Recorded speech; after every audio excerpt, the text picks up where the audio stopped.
Question: do we really need to know how to write VBA code in order to automate tasks? For simple Excel-based tasks, the answer is no. The Excel macro recorder allows us to record our mouse clicks and keystrokes and packages them into a macro for us. The macro recorder does have a number of limitations, but compared to the extra effort of learning a new coding language, the macro recorder is definitely an option worth checking out. In this lesson, we will build a fairly complex recorded macro that will create a formatted report from a raw data set.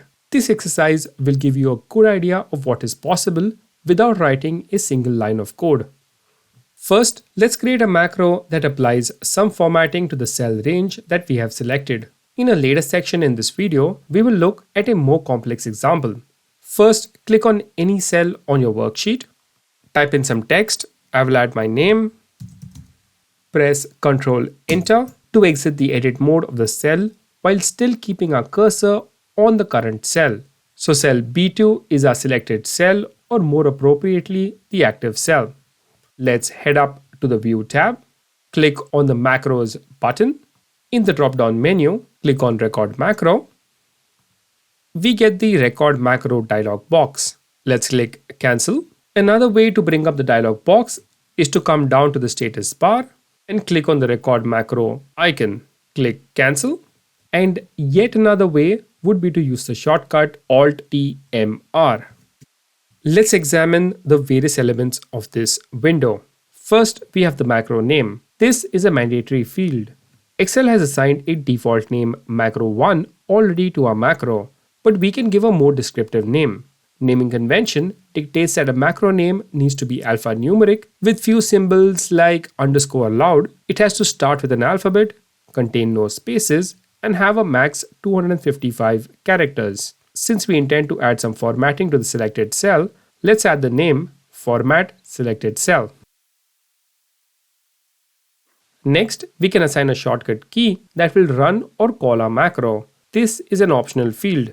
We can run our automation in several ways, but setting it to run by typing a shortcut key can be convenient at times. Please be careful to assign a shortcut key that doesn't clash with an existing Excel shortcut key such as Ctrl S, which is Save in Excel. So if we type in S out here, we will override the original Ctrl+ S setting, but that will be effective only for this workbook. So each time we type Ctrl S, we would run our macro instead of saving the file. But this is applicable only to our current workbook.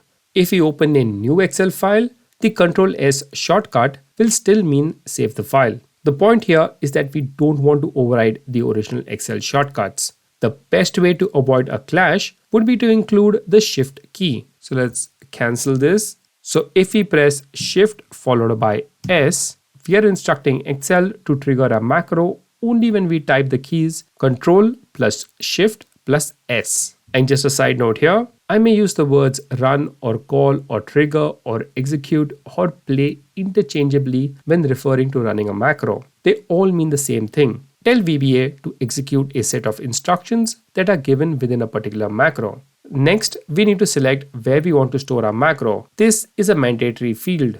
We will leave the current option selected, that is this workbook. It means that a macro will be stored within our current Excel file. The next option, New Workbook, will open a new file and store our code in there. And the last option, Personal Macro Workbook, will save a macro in a Personal Macro Workbook, which is a hidden file that is opened whenever we open Excel. This gives a global scope to our macro, which means we can call our macro from any workbook.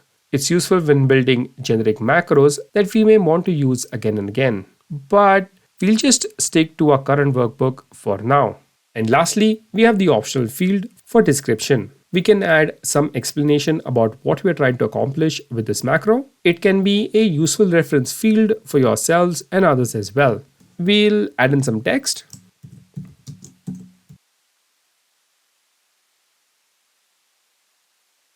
Now, before we click OK, be aware of the following. The macro will start recording as soon as we press OK, which means any operation that we perform on a worksheet using the mouse or keyboard, like undo, delete, switch to a different sheet, all these actions will start getting recorded in the background, and it will continue being recorded till we stop the recording.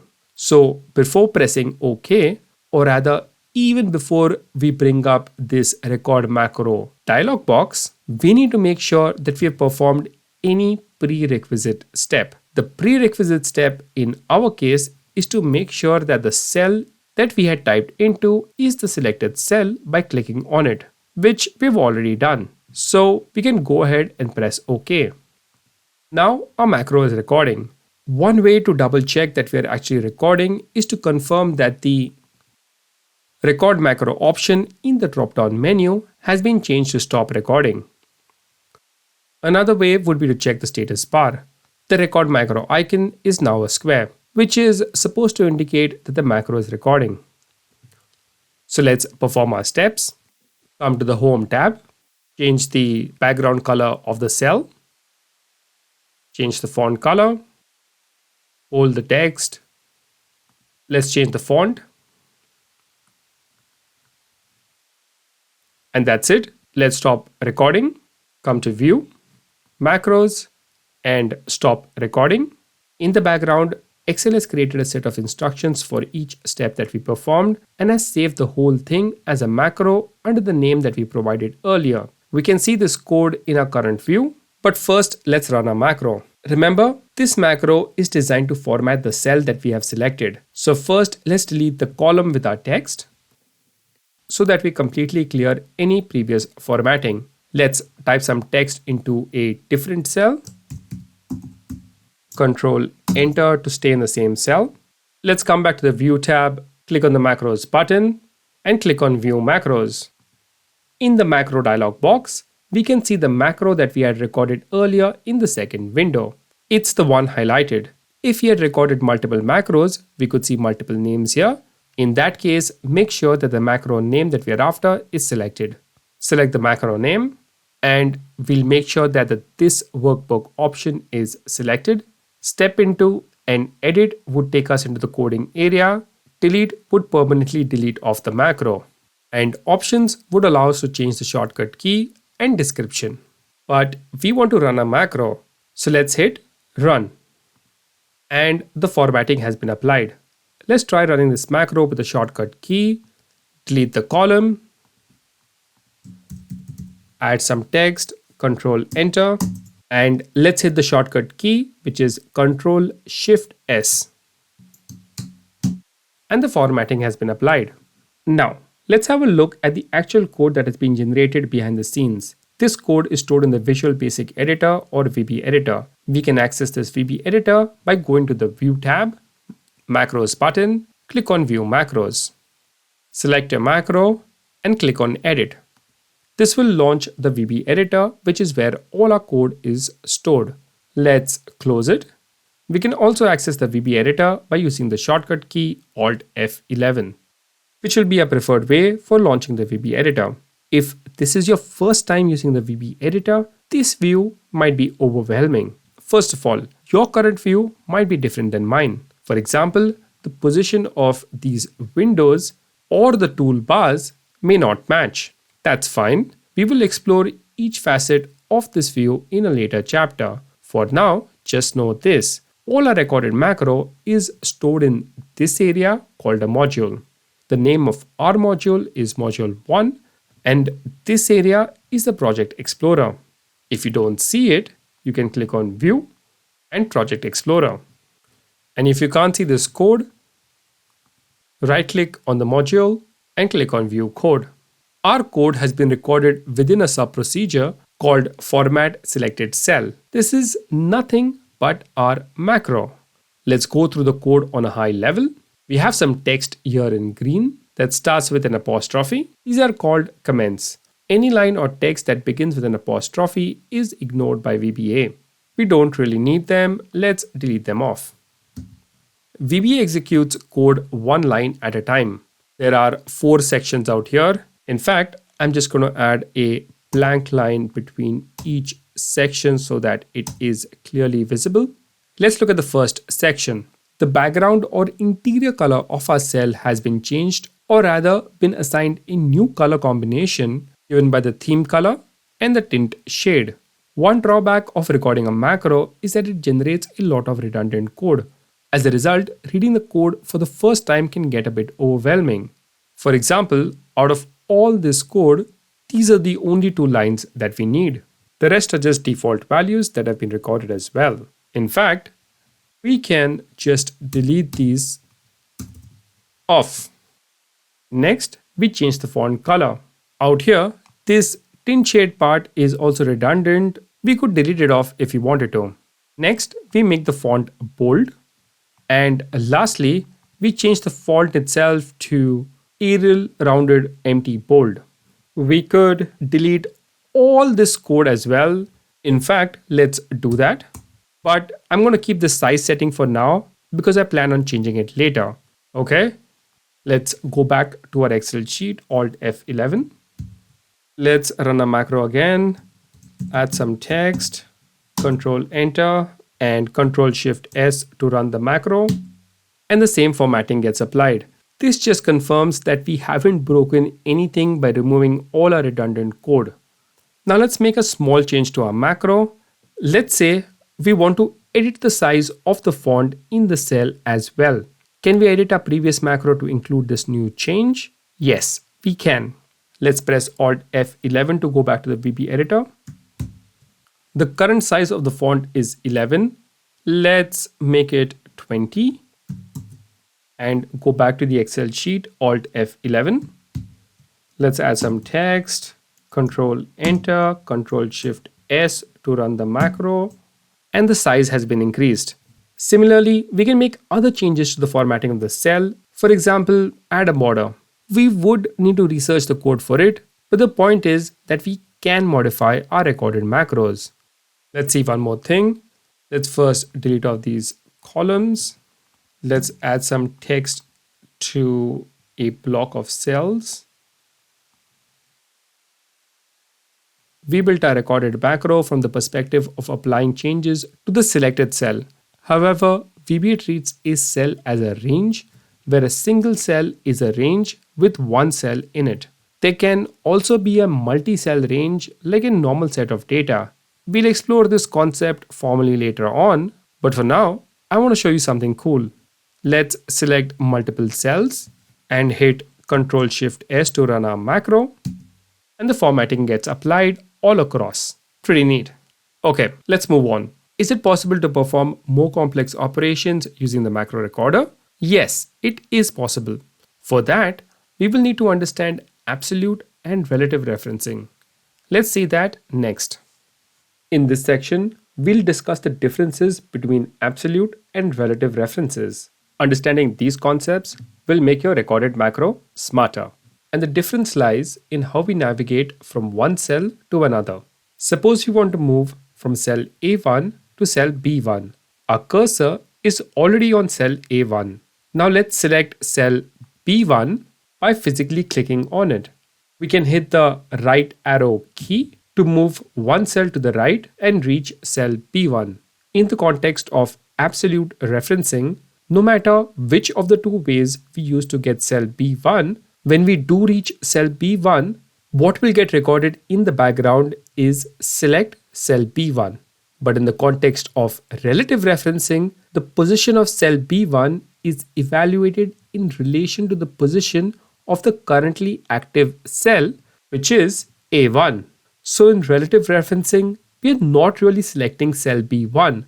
Rather, in this context, we are selecting one cell to the right of the active cell, and one cell to the right of A1 is B1. You may have seen the offset formula in Excel. Let's type out the formula. At the reference of the starting cell, which is A1, comma, how many rows do we need to move to get to cell B1? None or 0, since it's in the same row. And how many columns do we need to move to get to cell B1? +1 or just 1? That is, one column to the right. Close the bracket, hit enter. And we get the value in cell B1. Relative referencing uses a similar concept. Let's try recording two macros using the two reference styles. Absolute referencing is the default setting. Let's select cell A2, go to View, macros and bring up the record macro dialog box. I will name it absolute example. We'll give it a shortcut Control-Shift-A. Click OK. Hit the right arrow on our keyboard. And let's stop the recording. Let's move on to the next reference style. We need to enable the relative reference setting. Let's come back to macros in the View tab. And this time, we'll click on Use Relative References. Let's select cell A2 and record the macro. I'm going to name this one relative example. Give it a shortcut key, Control-Shift-R. Click OK. Hit the right arrow key and go back and stop the recording. Now let's inspect the code. Alt F11. Our new macros have been recorded in a different module. Let's click on module 2. This is the code for the absolute example macro, and we can see that it selects cell B2 directly. Let's come to the code for the relative example. It selects one cell to the right of the active cell. This range A1 part is actually redundant and we can just remove it. Okay, let's test out our macros. Go back to the Excel sheet, click Alt F11. Let's select cell A3. First, we'll run the absolute example macro. Which cell do you think is going to get selected? Let's run the macro and find out. Control-Shift-A. And cell B2 is selected. That's correct, because we were referencing cell B2 directly, which means a macro will take us to cell B2 no matter where we start from. Let's select cell A3 this time. And now we'll run the relative example macro. So press Control-Shift-R. And cell B3 is selected, which is correct because we are selecting the cell that's one cell to the right of the active cell, which was cell B3. And that's the difference between macros recorded using the absolute and relative references. In summary, absolute reference refers to specific cells, while relative reference refers to cells relative to a starting position. Relative reference is handy when dealing with dynamic data sets, such as when we don't know how many rows our data set will have at the time of recording the macro. Till now, we have looked at very basic examples. Next, let's try and do a more complex and realistic automation using the macro recorder. We have three sheets here: input, output, and VLOOKUP. Our goal will be to copy the data from the input sheet, Control-C, and paste it into the output sheet, Control-V. We will need to account for variable number of rows. That means the next time this dataset may have more or less rows. The number and position of the columns will be fixed though, and we'll add one more column for email in the output sheet. We'll grab the email ID for each person in column A from the VLOOKUP sheet using the VLOOKUP formula. So it will be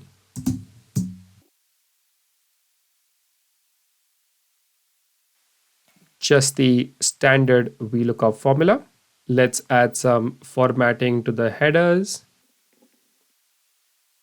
And let's autofit the columns. And that's it. There are a lot of steps out here, and we are going to automate this process using the macro recorder. But before that, let me make a bit of a disclaimer. I will predict that even if you follow each and every step I lay out for this process, it is still possible that the macro will not work as expected for you. And the reason is not you or me. It's the macro recorder, which is highly sensitive to the clicks you make and the order in which you make them. Okay, back to recording a macro. First, let's make sure that we are on the input sheet, which we are already. Now we'll go to View, Macros. Make sure that the Use Relative References is not selected. That means it should not have a rectangle around the table icon. So I'm just going to deselect this. Come back to macros and hit record macro.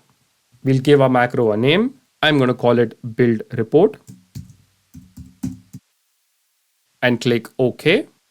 Click onto the output sheet. First, we'll clear off old data, select the columns and delete. Go to the input sheet, select cell A1. Remember, we want to dynamically select this data. We can't just select the data as is with our mouse. We need to use our keyboard.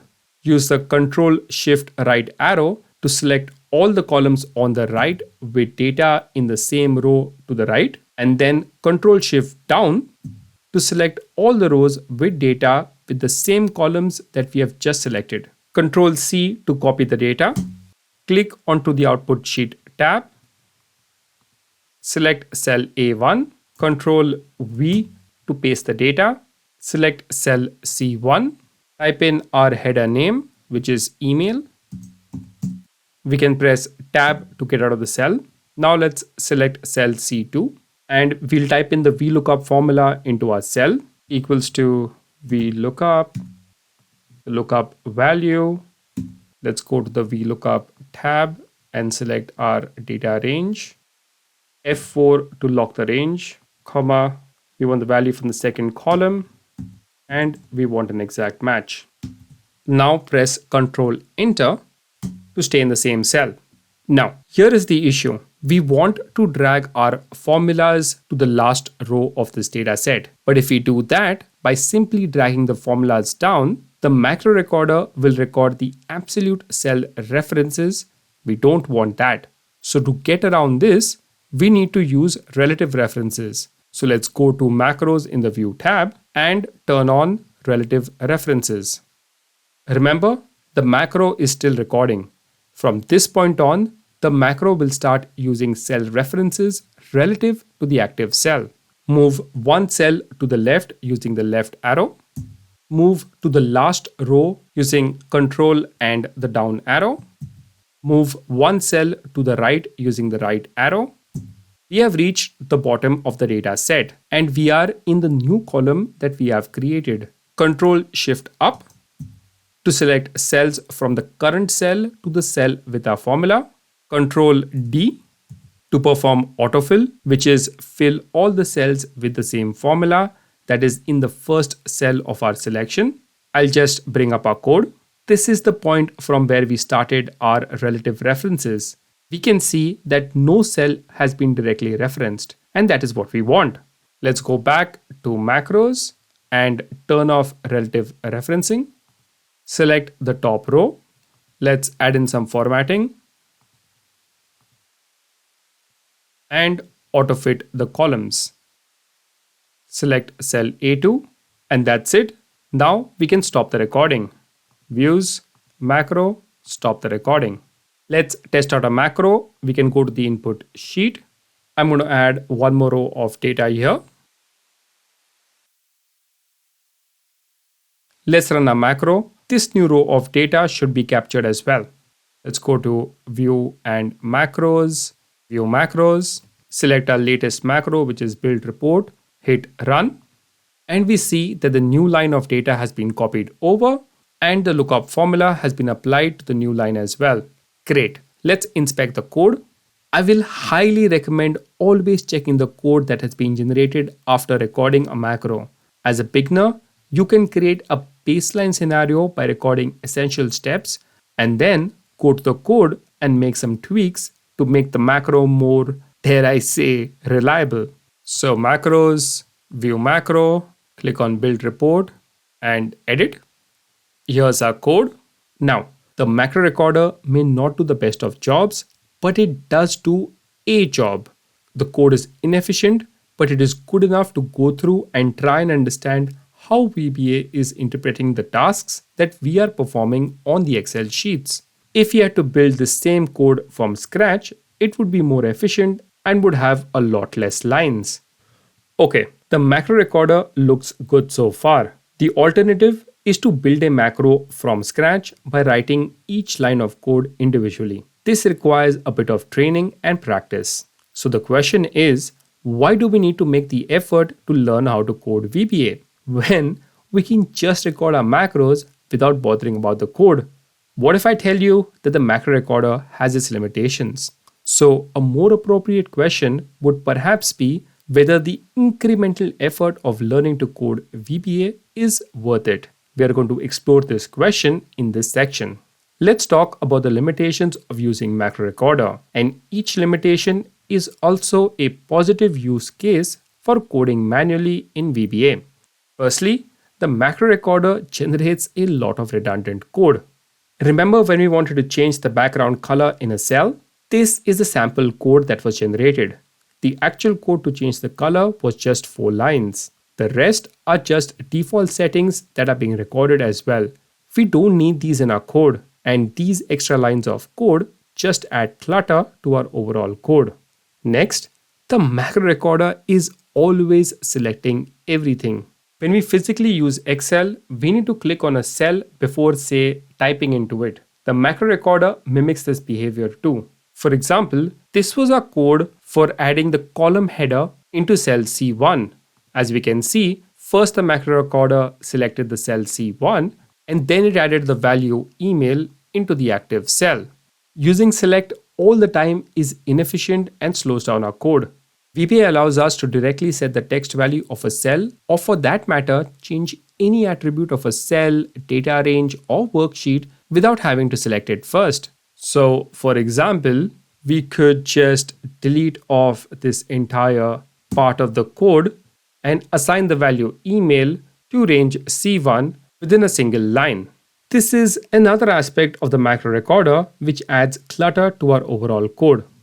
Next, the macro recorder can't make decisions. Every automation process will have several points where we need to stop and evaluate a scenario and proceed accordingly. So let's come back to a scenario where we had to copy some data from our input sheet. But what if there was no data in the source input sheet to copy over? Shouldn't we then abort the process and not proceed on to do the VLOOKUPs?